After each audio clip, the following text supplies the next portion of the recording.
Halo semuanya, selamat datang di update market hari ini, 1 Februari 2026. Kondisi market saat ini sedang berada dalam fase yang cukup menantang, dengan volatilitas yang mulai meningkat kembali. Kita melihat adanya tarik-menarik antara sentimen makro global dan pergerakan teknikal di beberapa aset utama. Mari kita bedah bersama bagaimana narasi besar minggu ini akan mempengaruhi portofolio kita. Sebelum kita masuk ke pembahasan lebih dalam, perlu diingat bahwa seluruh konten dalam video ini bersifat edukasi dan berbagi informasi semata. Ini bukan merupakan saran keuangan atau ajakan untuk melakukan transaksi tertentu. Keputusan investasi sepenuhnya ada di tangan Anda, jadi pastikan untuk selalu melakukan riset mandiri secara mendalam. Kita lanjut ke pembahasan berikutnya mengenai kalender ekonomi. Minggu ini akan menjadi periode yang sangat sibuk bagi pasar finansial global. Hari ini ada agenda anggaran Persatuan India yang bisa mempengaruhi likuiditas regional. Namun perhatian utama pelaku pasar tertuju pada keputusan suku bunga dari beberapa bank sentral besar seperti Australia, Inggris, dan kawasan Eropa di pertengahan minggu nanti.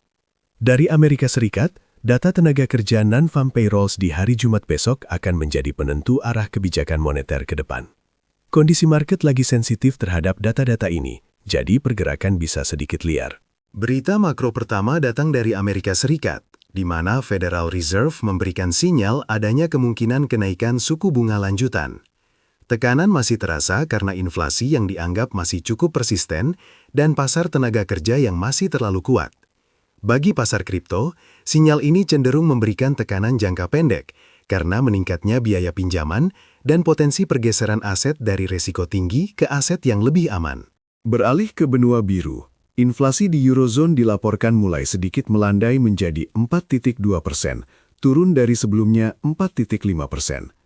Meski melambat, angka ini masih berada di atas target Bank Sentral Eropa. Situasi ini menciptakan ketidakpastian mengenai kebijakan moneter di Eropa, yang terkadang membuat investor mulai melirik aset digital sebagai alternatif lindung nilai terhadap devaluasi mata uang lokal. Kabar positif muncul dari Asia, di mana pemerintah Cina mengumumkan paket stimulus baru untuk mendukung pertumbuhan ekonomi mereka. Langkah ini mencakup dukungan finansial ke sektor kunci dan penurunan rasio cadangan bank. Stimulus besar dari ekonomi kedua terbesar di dunia ini biasanya meningkatkan selera risiko secara global, yang bisa menjadi katalis positif bagi pergerakan Bitcoin dan Ethereum jika likuiditas tersebut mulai mengalir ke pasar aset beresiko. Sekarang kita lihat suasana hati market melalui Fear and Greed Index. Saat ini, skor berada di angka 18, yang berarti pasar sedang dalam kondisi ketakutan ekstrim atau extreme fear. Jika kita bandingkan dengan kemarin yang berada di angka 26, terlihat sekali ada penurunan kepercayaan diri yang drastis di kalangan investor seiring dengan harga Bitcoin yang sempat menyentuh area $78.000.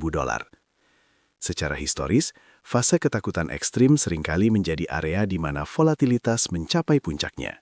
Melihat indikator P-Cycle Top, saat ini kita masih berada jauh dari sinyal lampu kuning. Garis moving average 110 hari berada di kisaran $95.345, sementara target puncaknya berada di angka $201.906. Artinya, secara siklus panjang, ruang pertumbuhan masih sangat terbuka lebar, dan kita belum melihat adanya tanda-tanda overextended yang berbahaya dalam siklus kali ini. Untuk indikator Puel Multiple, saat ini berada di angka 0,75.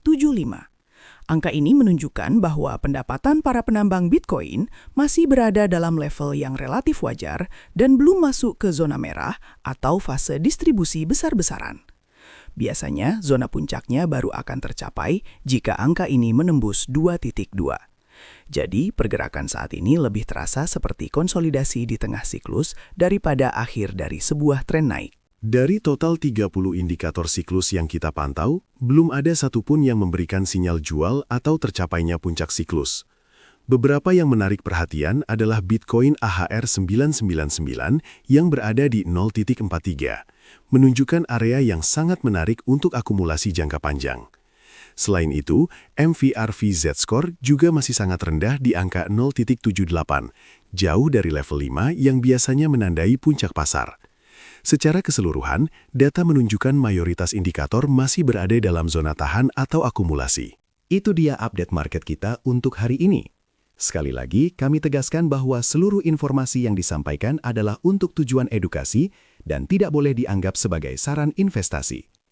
Tetap bijak dalam mengelola resiko dan selalu gunakan uang dingin dalam setiap transaksi. Sampai jumpa di update berikutnya.